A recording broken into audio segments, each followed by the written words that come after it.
questo breve video tutorial vedremo come impostare nel modo corretto Juice.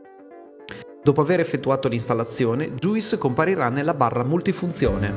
Cliccando sull'icona Impostazioni potremo definire le poche e semplici opzioni presenti all'interno di Juice.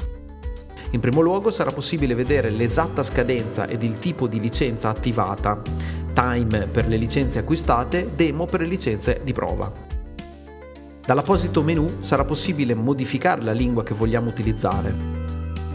A questo punto andremo ad impostare la directory di lavoro che rappresenta la cartella principale da noi utilizzata come archivio disegni.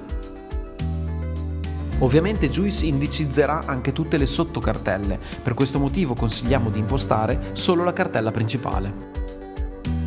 Alla voce Percorsi di ricerca, invece, andremo ad inserire facoltativamente altre cartelle secondarie.